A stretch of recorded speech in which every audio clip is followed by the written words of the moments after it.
Leaders చాలా మంది వస్తూ ఉంటారు వెళ్తూ ఉంటారు, కానీ పదవి కోసం కాకుండా ప్రజల కోసం పుట్టే వాళ్లే నిజమైన లీడర్స్. ఆ లీడర్స్ గురించి ఒక ఏవి.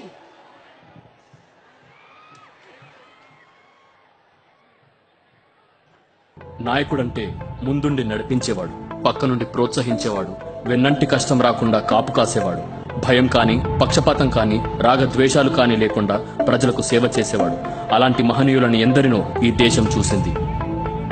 పుచ్చలపల్లి సుందరయ్య గారు, కామ్రేడ్ పిఎస్, 1962-78లో 2 సార్లు శాసనసభకు ఎన్నికయ్యారు.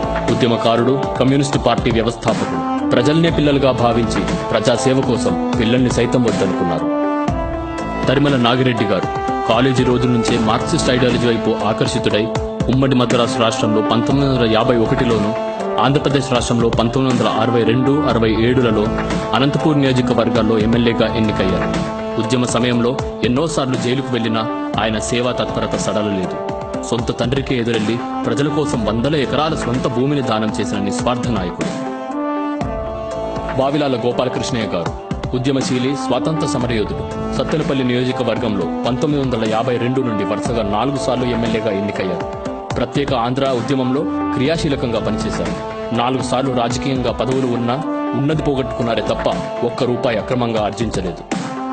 గుమ్మడి నర్సయ్య గారు, 5 సార్లు ఎమ్మెల్యేగా గెలిచినా కారు లేదు, బంగ్లా లేదు, తన సొంత భూమిలో వ్యవసాయం చేసుకుంటున్నారు.